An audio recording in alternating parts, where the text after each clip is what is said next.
Chlorophyll A AUKUS इन, देखो आप ये बताओ, आपने बोला ऑल फोटोसिंथेटिक ऑटोट्रॉप, तो क्या फोटोसिंथेटिक ऑटोट्रॉप कीमो ऑटोट्रॉप नहीं हो सकते क्या? तो वो आंसर हो सकता क्या? नहीं, ऑल ऑक्सीजन इवॉल्विंग ऑटोट्रॉप आएंगे, तो आंसर आएगा सी। अरे समझा क्या? मैंने बोला ना फोटोसिंथेटिक ऑटोट्रॉप में तो कीमो ऑटोट्रॉप भी आते हैं, और उसमें तो प्रेजेंट ही नहीं रहता क्लोरोफिल है, फोटोसिंथेटिक पिगमेंट रहते क्या? इसलिए आंसर कौन सा आएगा? ऑक्सीजन। फोटोसिंथेटिक ऑटोट्रॉप में फोटो ऑटोट्रॉप और कीमो ऑटोट्रॉप दोनों आता है। तो फोटोसिंथेटिक है ना, तो फोटोसिंथेसिस का टाइप ही हो गया ना ऑटोट्रॉप। फोटो, अच्छा अनऑक्सीजनिक फोटोसिंथेसिस नहीं होता क्या? होता ना, इसलिए आंसर कौन सा आएगा? थर्ड। और ये बहुत कंफ्यूजिंग क्वेश्चन है, ये बहुत कंफ्यूजिंग क्वेश्चन है। आंसर कौन सा आएगा? ऑल ऑक्सीजन लिबरेटिंग ऑटोट्रॉप्स, क्योंकि क्लोरोफिल ए कीमो ऑटोट्रॉप्स में नहीं रहता, वो भी फोटोसिंथेटिक कीमो ऑटोट्रॉप है। समझा क्या? हाँ, तो 27 का आंसर आएगा थर्ड।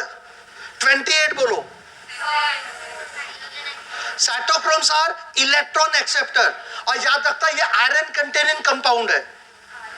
आयरन कंटेनिंग कंपाउंड बताया था मैंने, साइटोक्रोम B6 and F, इसलिए इसको रेड कैरियर बोलते, बताया था। हाँ, और ब्लू कैरियर कौन सा था? प्लास्टोक्विनोन, जो कि मोबाइल इलेक्ट्रॉन कैरियर भी था और हाइड्रोजन एक्सेप्टर भी था, याद है? हाँ, बोलो क्वेश्चन नंबर 29 सेकंड है। हाँ, और second O2 evolution, chlorophyll A has methyl group at third carbon, A answer आएगा, तो उधर पे लिख लो chlorophyll A has methyl group at third carbon. अच्छा, क्लोरोफिल ए में मिथाइल ग्रुप है थर्ड कार्बन पे, और क्लोरोफिल बी में अल्डिहाइड ग्रुप है एट फिफ्थ कार्बन, ये लिख लो दोनों पॉइंट। फिर से बोलता हूं, chlorophyll A has methyl group at third carbon, while chlorophyll B has aldehyde group at fifth carbon, at fifth carbon। ये क्लोरोफिल ए और बी का डिफरेंस हो गया, बाकी डिफरेंस आपको मालूम है, essential and essential. Essential photosynthetic pigment, याद है ना, एसेंशियल एंड इसेंशियल। बोलो photosynthesis does not takes place in all green parts of the plant, तो आंसर आएगा बी। बोलो फोटो, क्वेश्चन नंबर 31 का बी, 32 का थर्ड, हाँ, और 33 the dark reaction is photosynthesis called. Dark reaction इसलिए बोलते हैं क्योंकि वो लाइट इंडिपेंडेंट प्रोसेस है, लेकिन डार्क में हो सकती कि नहीं हो सकती, लाइट में हो सकती कि नहीं, एंड लाइट और डार्क दोनों में हो सकती है, समझा? तो आंसर आएगा second. Stromata in chloroplast of higher plant contain light independent reaction. Light independent reaction कौन सा है? डार्क, तो आंसर कौन सा आएगा? सी। बोलो which one of the site of photolysis of water? Fourth है क्या? लुमेन ऑफ थैलाकोइड बताया था ना, थैलाकोइड लुमेन, याद आ रहा क्या? हाँ, और अच्छा बताओ, ऑक्सीजन इवॉल्विंग कॉम्प्लेक्स में कौन से तीन आयंस प्रेजेंट थे? मैग्नीशियम, क्लोरीन एंड कौन से एलिमेंट प्रेजेंट थे? मैग्नीशियम, क्लोरीन एंड कैल्शियम, याद है? और मैंगनो प्रोटीन भी बताया था। हाँ, क्वेश्चन नंबर 36 का क्या आएगा? 35 का डी है, 36 का chlorophyll is present in grana, क्योंकि grana is the main site of light reaction और stroma is the main site of dark reaction. Grana refers to the stack of thylakoids which are placed one above the other, बताया था, एक के ऊपर एक सिक्के के समान रखे हैं, तो 38 का आंसर हो गया डी। 39 बोलो, मालूम है डी। एक्शन स्पेक्ट्रम किससे बताया था? एंजलमैन बताया था। क्वेश्चन नंबर 40 का आंसर बताओ। तो important role of PS2, PS2 में क्या अटैच आता? फोटोलाइसिस ऑफ वाटर, जिससे क्या रिलीज होता? ऑक्सीजन। तो 40 का आंसर है A. How many chlorophyll A molecules form reaction centre? तो क्लोरोफिल ए एक ही रहता है, तो आंसर आएगा 1। 41 का 1। Ground substance of chloroplast is stroma. Stroma का नाम है मैट्रिक्स, स्ट्रोमा को मैट्रिक्स में बोलते, स्ट्रोमा और matrix. Empirical formula for chlorophyll A is C, 43 का सी है। एसेसरी पिगमेंट कौन सा है 44 में बताओ? ऑल ऑफ दिस है। Water soluble pigment is anthocyanin. अच्छा, ये क्वेश्चन कई बार पूछा है नीट में, और अभी 3-4 साल के पेपर में भी आया है। 3-4 साल के पेपर में भी आया है, water soluble pigment is anthocyanin. अब ये मैंने लिखाया था आपको 46 क्वेश्चन, आपको मैंने लिखाया था क्या? बोलो, जेंथोफिल का कलर क्या रहता? येलो। और क्लोरोफिल ए का येलो ग्रीन, और क्लोरोफिल बी का ब्लू ग्रीन, है ना, बताया था। और कैरोटीनॉइड का क्या था? ऑरेंज। लिखाया था ना पेपर क्रोमेटोग्राफी बता के। तो 46 का सी, 47 इसका आंसर सी मार्क कर लो। 47 का सी। और ये भी पुराने स्टेट बोर्ड की बुक पे था तो क्वेश्चन है। 48 बताओ, क्लोरोफिल बी इज बी। अब ये केमिकल फॉर्मूला केमिस्ट्री में पढ़ा है क्या? तो फिर भी 48 का बी मार्क कर लो। सिर्फ क्लोरोफिल ए एंड बी दो के फॉर्मूले याद रखना है। 48 का बी है। क्वांटाजोम्स ऑकर्स इन क्लोरोप्लास्ट है। अच्छा बताओ, क्लोरोप्लास्ट में क्या प्रेजेंट रहता? ग्रेना। ग्रेना में क्या प्रेजेंट रहता? थैलेकॉइड। थैलेकॉइड में क्या प्रेजेंट रहता? क्वांटाजोम। क्वांटाजोम में क्या प्रेजेंट रहता? Photosynthetic pigment. क्लोरोप्लास्ट को क्या बोलते हैं? Photosynthetic kitchen. और क्वांटाजोम को क्या बोलते हैं? Photosynthetic unit. याद आया क्या? अरे याद आया क्या? लिखा के दिया मैंने सीक्वेंस भी डायग्राम के साथ। Technique used to separate leaf pigment, paper chromatography है। मैंने डेफिनेशन लिखा के दिया, it is the analytical method to identified and separate photosynthetic pigment on the basis of solubility and rate of diffusion. ये definition लिखा के दिया है पेपर क्रोमेटोग्राफी की। बोलो, फोटोसिंथेटिक यूनिट कौन सा है? अभी बताया ना, फोटोसिंथेटिक यूनिट कौन सा है? Quantasome. Carotene protects plant from, और इसलिए इसको क्या बोलते हैं? Sealed pigment. क्या नाम दिया है? और दूसरा नाम क्या था? एक और एंटीने मॉलिक्यूल। एक और क्या नाम था? Antennae molecule. Chloroplast contain maximum quality of RUBP carboxylase. ये आंसर है। बोलो तो बेसिक 55 क्लोरोफिल का बेसिक स्ट्रक्चर है पोरफायरिन सिस्टम। बस मार्क कर लो। 55 का डी, 54 का ए है। ये तो तुमको बताना चाहिए pigment system is concern with. तो एक्चुअली क्वेश्चन इनकम्प्लीट है। पिगमेंट सिस्टम 1 या 2? यदि 2 बोलेंगे तो क्या आएगा? Photolysis of water. समझा क्या? 53 का ए, 54 का भी ए, और 55 का D. Which one of the 56 does not occur in chloroplast? Anthocyanin। जो फ्लावर्स के कलर है वो सब किसके कारण प्रेजेंट है? एंथोसाइनिन। और याद रखना, anthocyanin occurs in vacuole. Vacuole के अंदर डेवलप होता है ये। बोलो, ribulose biphosphate carboxylase oxygenase is located inside chloroplast. Most effective wavelength of light कौन सी है? Red. Oxygen containing carotenoid are called as xanthophyll. अभी मैंने बताया था main difference of chlorophyll A and B. तो देखो, तो आंसर है बी। आंसर कौन सा है? बताया था ना, एक जगह मिथाइल ग्रुप है, दूसरी जगह aldehyde. Question number 61, what is correct about chlorophyll A and be in the leaves? देखो, सबसे ज्यादा क्लोरोफिल ए ही प्रेजेंट रहेगा क्योंकि most abundant universal essential photosynthetic pigment है। ये स्टेटमेंट लिखा के दिया है मैंने कॉपी में। बोलो, first step of photosynthesis is excitement of electron. ये बताया था मैंने, एब्जॉर्प्शन ऑफ लाइट, ये पूरा सिस्टम बताया था।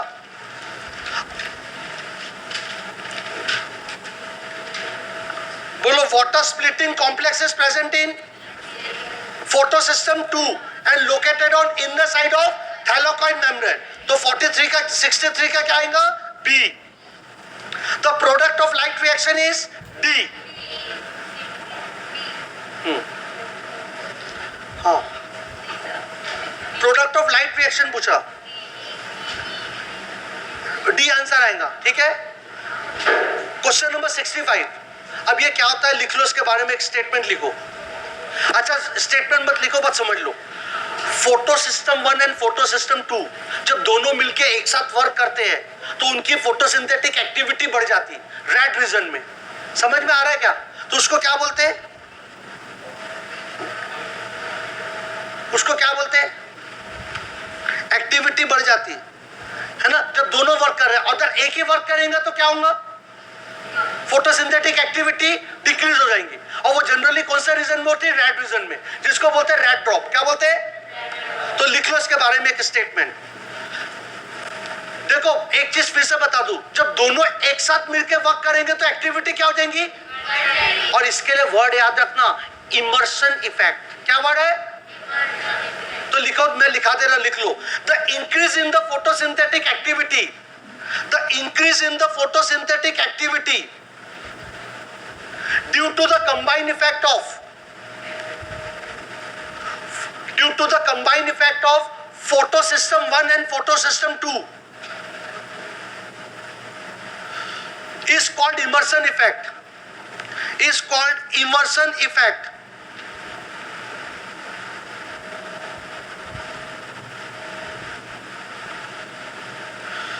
Wavelength beyond 700 nanometer, wavelength beyond 700 nanometer decreases the photosynthetic activity.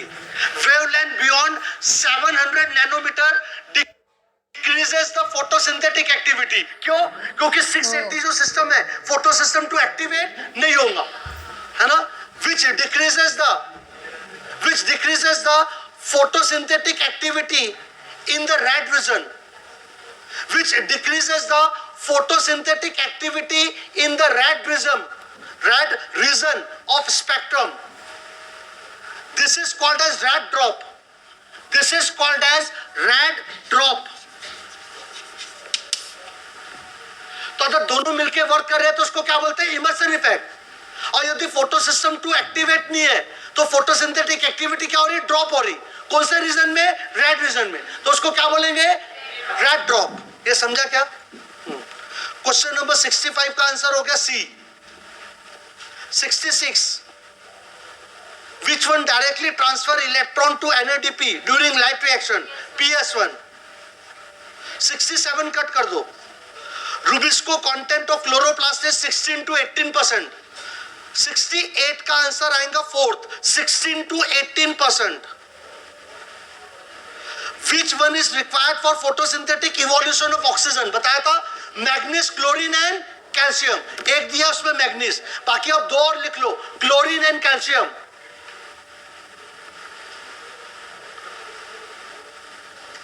Chlorine and calcium.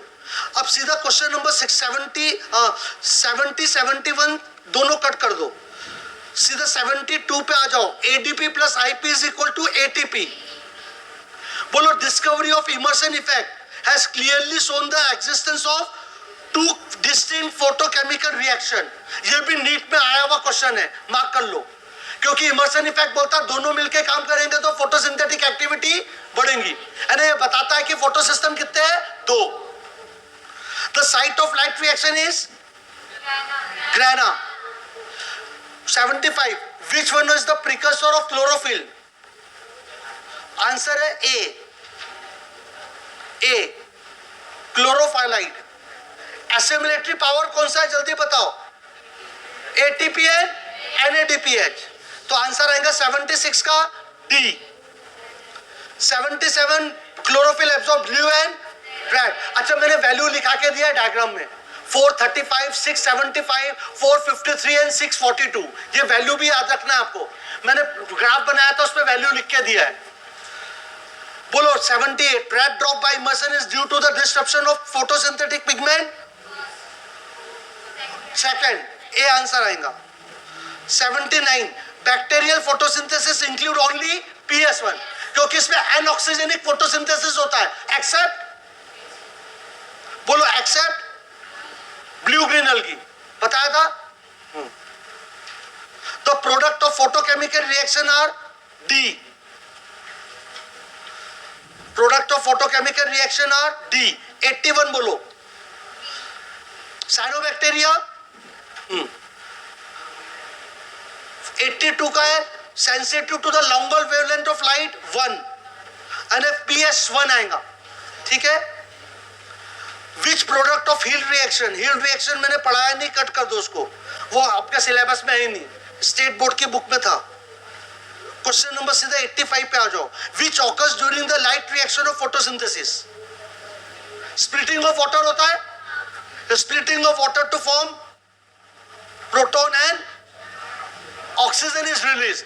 अच्छा याद रखना, ऑक्सीजन जो रिलीज होता है वो outside the thylakoid membrane release होता है, आउटसाइड द थैलेकोइड मेम्ब्रेन, ये लिखा के दिया है।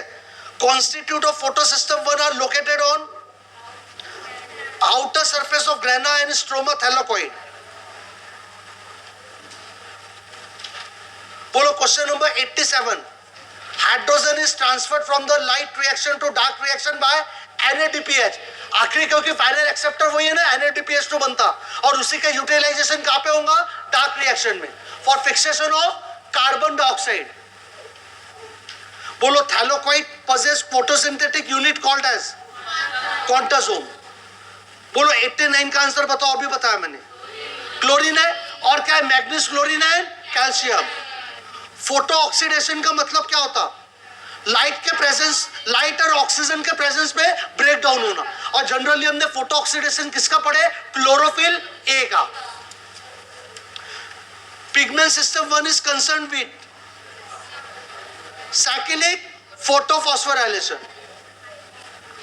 Cyclic photophosphorylation. Maximum photosynthesis occurs in red light. Question number 93, electron lost by PS2 or regained from water. Primary acceptor of photosystem 2 is pheophytin, बताया था, that is called as colorless chlorophyll। याद है क्या, 95 कट कर दो, 96 भी cut कर दो, 97 का सी आंसर है। वो इलेक्ट्रॉन कहां से कहां ट्रांसपोर्ट होता बताया है, PS2 से ATP, PS1 फिर NADPH।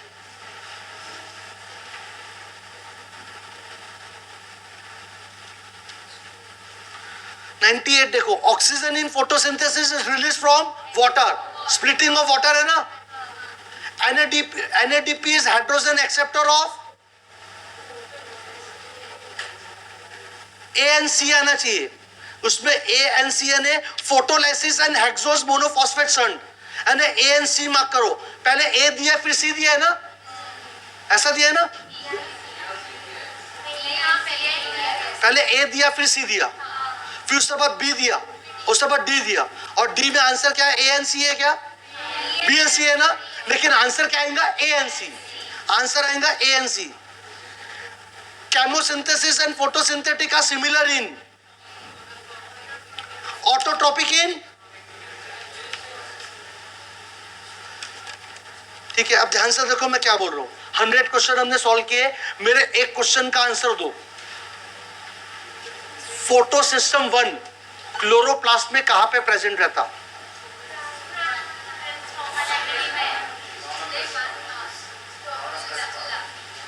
एक तो सही बोला स्ट्रोमा लैमेले, दूसरा non appressed part of grana लैमेले। ज्यादा है क्या, ये नीट का सबसे इंपॉर्टेंट क्वेश्चन है, अगर मुझे इस चैप्टर से पूरा कोई क्वेश्चन देना है तो मैं ये क्वेश्चन इंपॉर्टेंट है। फिर से बोलता हूं, photosystem 1 present in stroma lamellae and non appressed part of grana lamellae, और फोटोसिस्टम 2 का प्रेजेंट है appressed part of grana lamellae, ये लिखा के दिया है। बाकी क्वेश्चन का आंसर्स आप सॉल्व करेंगे, ये समझा क्या। देखो सिलेबस कंप्लीट हो गया मेरा, सबसे पहले मेरा खत्म हुआ, कार मैडम का बचा है, 1-2 दिन में हो जाएगा उनका भी, नहीं कितने चैप्टर है, 2 बचे हैं क्या, कौन से, अच्छा डाइजेशन तो 4-5 दिन लगना ही है। अच्छा समझा, देखो अब मैं क्या बोल रहा हूँ, ध्यान से सुनो, आपको टेस्ट सीरीज का टाइम टेबल मिला ना, एक चीज याद रखो, आपका धीरे धीरे सिलेबस खत्म हो रहा, और अब धीरे धीरे कुछ टेस्ट देने के बाद में 10 दिन पहले से आप अपना पहले टेस्ट की तैयारी अच्छे से चालू कर देना, 1 हफ्ते पहले तो चालू कर देना। और याद रखना, बायो के लिए मैं फिर बता रहा हूँ, इसके पहले भी जो मेरे पास पढ़े तो उनको भी बताया था और फिर से बता रहा हूं, बायो में मार्क्स मिल जाते हैं अच्छे से। सिर्फ एनसीईआरटी पढ़ा और मैंने आपको जितना पढ़ाया एनसीईआरटी लाइन टू लाइन है, और इसलिए बायो के मार्क्स तो एनसीईआरटी लाइन टू लाइन ही मिलेंगे। क्वेश्चन पेपर भी उसी पैटर्न में निकाला है, और पूरे के पूरे क्वेश्चन पेपर पिछले साल जो थे और इस साल क्वेश्चन पेपर, पिछले साल 25 टेस्ट हुई थी, उसमें बायो के हर पेपर में 16 टेस्ट के बाद 50-50 क्वेश्चन थे।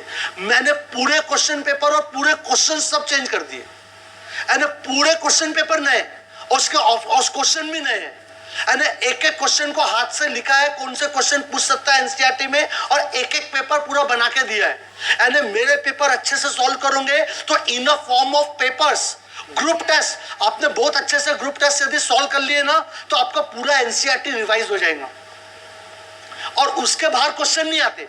क्योंकि एक दो क्वेश्चन थोड़ा सा कंफ्यूजिंग क्वेश्चन, एक दो अपना नॉलेज चेक करने के लिए एक आध क्वेश्चन, एक क्वेश्चन कंफ्यूजिंग, एक नॉलेज बेस्ड क्वेश्चन, ऐसे भी एक एक क्वेश्चन ऐड किए ताकि नीट पे थोड़े सा हार्ड भी आए तो वो भी जम जाए। लेकिन ये तो पक्का है मेरे पेपर से आपको एनसीईआरटी और जो मैंने नोट्स लिखा के दिया मोस्टली पूरा एनसीईआरटी है, थोड़ा सा ज्यादा 5-10%, बाकी पूरा सेम, वो पूरा की पूरा रिवाइज हो जाएगा। और इसलिए आप पूरी तरह से पूरा टारगेट फुल टेस्ट तो बाद में देखेंगे, जिसकी ग्रुप टेस्ट अच्छी गई उसका सिलेक्शन पक्का। ग्रुप टेस्ट ही मैंने सिलेक्शन के लिए फिर बता रहा हूं, और इसलिए ग्रुप टेस्ट, पहला ग्रुप टेस्ट से तैयारी चालू कर दो। और बायो में तो स्पेशली पूरा की पूरा आप एनसीईआरटी को फॉलो करना है। समझ में आया मैंने क्या बोला? बॉटनी जूलॉजी में मोस्टली क्वेश्चन पूरे एनसीईआरटी वाइज रहे, बॉटनी में तो पूरे ही रहेंगे। ये समझा मैंने क्या बोला? क्योंकि मैं पूरा बॉटनी आपको एनसीईआरटी वाइज रिवाइज करा दूंगा, एक दो क्वेश्चन कंफ्यूजन रहेंगे। फॉर एग्जाम्पल मैंने आपको बताया था एक पॉइंट जो आपके पेपर में आया था, एक रेप्लिकेशन वाला पॉइंट आया था आपके एक साल पहले, एक आया था ना रेप्लिकेशन और इंजाइम वाला पॉइंट, याद आया था क्या? वैसा क्वेश्चन रहेंगे पेपर में, एक दो हर पेपर में रहेंगे, ताकि आप थोड़ा सा सोचो। जल्दी से क्वेश्चन देखोगे खुश हो जाऊंगा ये आंसर है, ये मार्क करोगे दूसरा निकलेगा। ऐसा भी क्वेश्चन 2-3 रहेंगे। समझा मैंने क्या बोला? तो पूरा सोच समझ के एक एक पेपर बराबर बनाया मैंने, और एक एक पेपर बनाने में 3-3 घंटे लगे। क्यों? क्योंकि हाथ से लिखे क्वेश्चन, किसी बुक से ज्यादा सिलेक्ट नहीं किए, कलेक्ट नहीं किए, हाथ से क्वेश्चन बनाया एनसीईआरटी बैठ के। क्योंकि नीट वाला तो वही करता है ना, नए क्वेश्चन ज्यादा से ज्यादा इंप्लीमेंट करता है, और इसलिए पेपर अच्छे से दोगे तो बायो में तो पूरे मार्क्स आते हैं। और बायो में मार्क्स आ गए, फिजिक्स केमिस्ट्री थोड़ा सा कम भी रहा, 120, 240 और 350, 590 सिलेक्शन। समझा मैंने क्या बोला? और बायो में तो मार्क्स आ सकते हैं।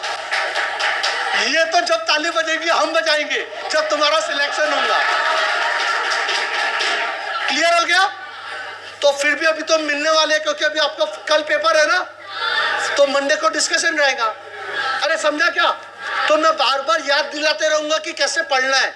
और बायो के लिए सिर्फ एनसीईआरटी पढ़ो, बहुत ज्यादा डिटेल मत पढ़ो, फिजिक्स और केमिस्ट्री को भी टाइम दो, ये समझा? और ग्रुप टेस्ट का टाइम टेबल बिल्कुल अपने स्टडी रूम में लगा लो कि जब तक ग्रुप टेस्ट है हमको पूरा सिलेबस कंप्लीट करना है। ये समझा मैंने क्या बोला? क्यों? क्योंकि चांसेस ज्यादा आपके हैं। क्यों? क्योंकि वो 2 साल वाले बच्चे तो पूरे 2 साल ऑनलाइन थे, आप 1 साल ऑनलाइन थे, तो आपने क्या किया आप जानते हो। वो 2 साल ऑनलाइन है, हम नहीं जानते उनने क्या किया। समझा क्या? हाँ।